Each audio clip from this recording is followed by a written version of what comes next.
पहला पाठ योशुआ का ग्रंथ 24 वचन 1 से 13। योशुआ ने सिक्किम में सब इजरायली वंशों को इकट्ठा कर लिया। इसके बाद उसने इसराइल के वयोवृद्ध नेताओं, न्यायकर्ताओं और शास्त्रियों को बुला भेजा और वे सब ईश्वर के सामने उपस्थित हो गए। तब योशुआ ने समस्त लोगों से कहा, इसराइल का प्रभु ईश्वर यह कहता है, प्राचीन काल में तुम लोगों के पूर्वज इब्राहिम और नाहोर का पिता तेरह फरात नदी के उस पार निवास करते थे। वे अन्य देवताओं की उपासना करते थे। मैंने तुम्हारे पिता इब्राहिम को नदी के उस पार से बुलाया और सारा कनान देश घुमाया। मैंने उसके वंशजों की संख्या बढ़ाई। मैंने उसे इसहाक को दिया और इसहाक को मैंने याकूब और एसाव को प्रदान किया। मैंने एसाव को सेर का पहाड़ी देश दे दिया, किंतु याकूब और उसके पुत्र मिस्र चले गए। मैंने मूसा और हारून को भेजा और चमत्कार दिखाकर मिस्रियों को पीड़ित किया। इसके बाद मैं तुम लोगों को निकाल लाया। मैं तुम्हारे पूर्वजों को मिस्र से निकाल लाया और तुम लाल समुद्र तक पहुँचे। तब मिस्रियों ने रथों और घोड़ों पर सवार होकर समुद्र तक तुम्हारे पूर्वजों का पीछा किया। जब तुम्हारे पूर्वजों ने प्रभु की दुहाई दी, तो उसने तुम्हारे और मिस्रियों के बीच एक घना कोहरा फैला दिया और मिस्रियों पर समुद्र बहा दिया, जिससे वे डूब गए। तुमने अपनी ही आँखों से देखा कि मैंने मिस्र में तुम्हारे लिए क्या क्या किया। इसके बाद तुम लोग बहुत समय तक मरुभूमि में निवास करते रहे। तब मैं तुमको यरदन के उस पार रहने वाले अमोरियों के देश ले गया।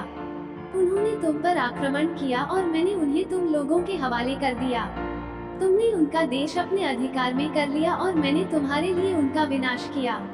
तब मोआब का राजा सिप्पोर का पुत्र बालाक इसराइल के विरुद्ध युद्ध की तैयारी करने लगा।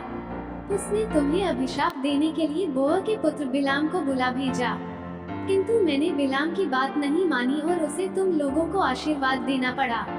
इस प्रकार मैंने तुमको बालाक के हाथ से बचाया। इसके बाद तुम लोग यरदन पार कर यरीको आए।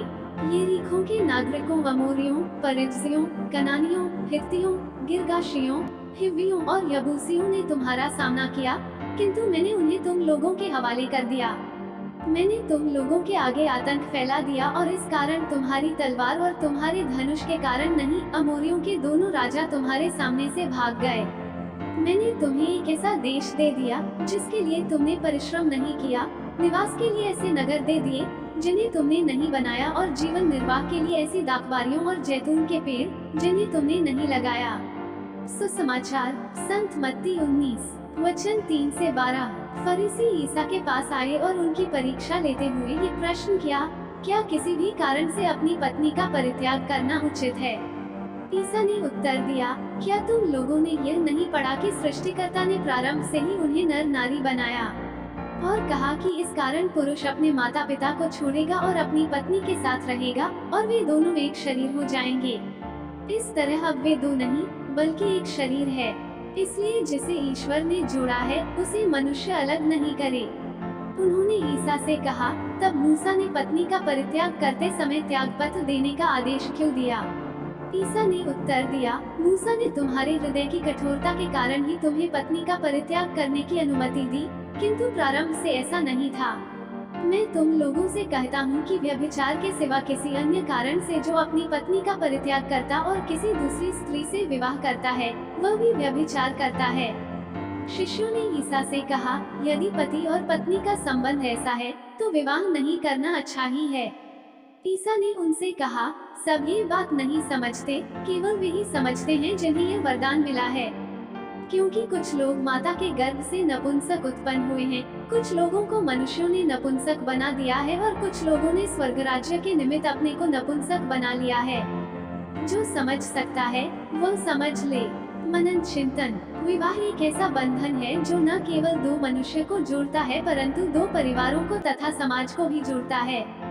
विवाह जब संस्कार के रूप में ग्रहण किया जाता है तब वो ईश्वर द्वारा जोड़ा और आशीषित किया जाता है। पति और पत्नी के बीच का रिश्ता अत्यंत माधुर्य और रस से भरा होता है। इस रिश्ते को बनाए रखना न केवल पति पत्नी परंतु दोनों परिवार एवं समाज का भी कर्तव्य होता है। आज के युग में विवाह को बनाए रखना अत्यंत जरूरी है और वही विवाह सफलता तक आगे जाता है जहाँ पर पति पत्नी अपना वैवाहिक जीवन प्रभु पर निर्भर होकर व्यतीत करते हैं। संसार को विवाह को तोड़ने नहीं अपितु जोड़े रखने का कार्य करना चाहिए।